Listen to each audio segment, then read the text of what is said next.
Hey everyone, I thought I would do just another quick video on a few additional things about the weight and balance on the Merlin 2.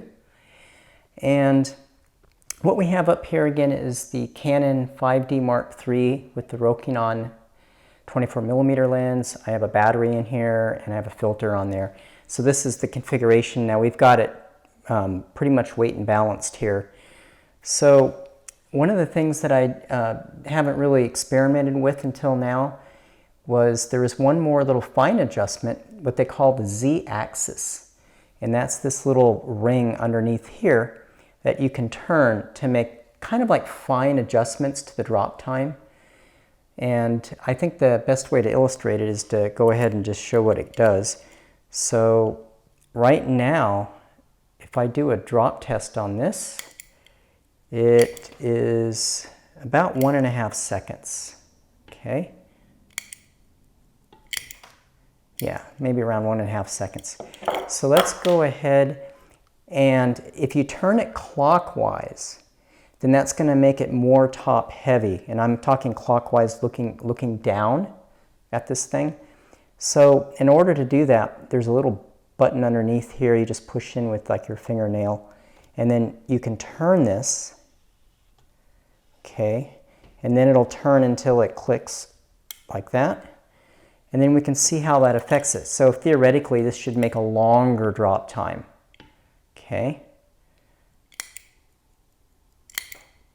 Yeah, that's about 2 seconds. Okay, so that added about another 1/4 to 1/2 second to this drop time by doing that.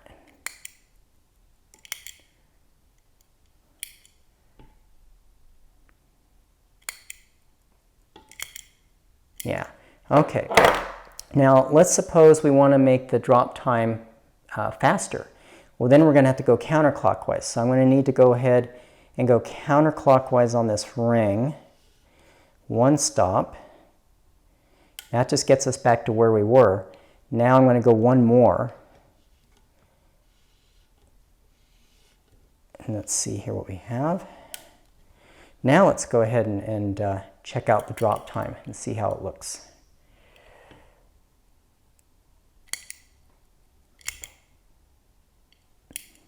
Okay, that's about a little under 1.5 seconds.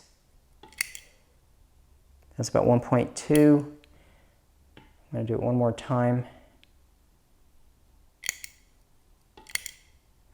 Yeah, it's about 1.2. So let's go even a little faster. So I'm going to do one more counterclockwise turn on here. And let's see. It seems like when you adjust it too, that it pretty much stays balanced, which is nice. You don't seem to have to fiddle with any of the trims. So let's see what this does. Oh yeah, that was definitely a lot faster there. Let's see. That's about 1 second. Yeah, so that's about 1 second, and that actually is pretty much where the drop time should be. So I think the idea is once you've made the adjustments to the spars and the weights and everything, and you just want to kind of fine tune it, you can do that with that Z adjustment. So let's see how this looks. So that looks pretty good.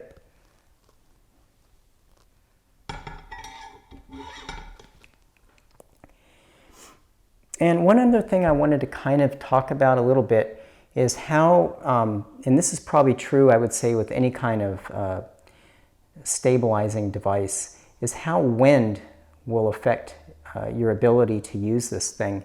Now, I have a fan set up over here, so I'm going to go ahead and pause the video, get the fan set up, and I thought it'd be kind of fun just to see how different wind speeds would affect the performance.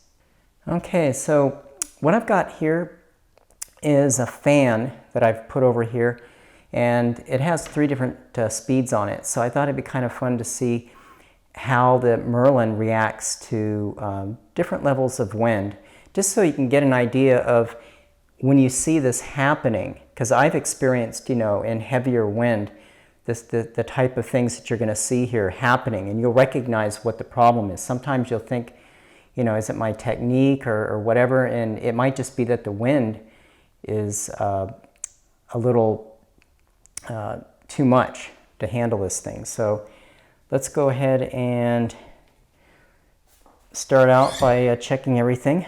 I think the Merlin looks really balanced and is in pretty good shape here. Okay, so I'm going to turn the fan on kind of a low speed, just a very low breeze here, and let's see how everything holds up.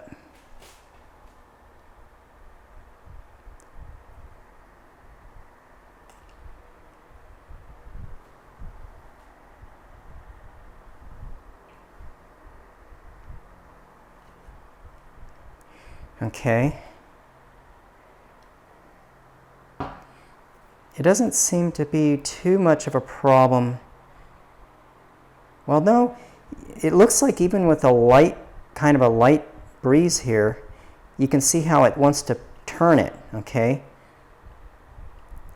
So if you go ahead and increase it even to the fullest speed, yeah, see, this is the problem you're going to be facing, is when you try to use this thing and you have a big wind going like this, it's going to be fighting, you're going to be fighting it all the way, trying to keep this thing stable.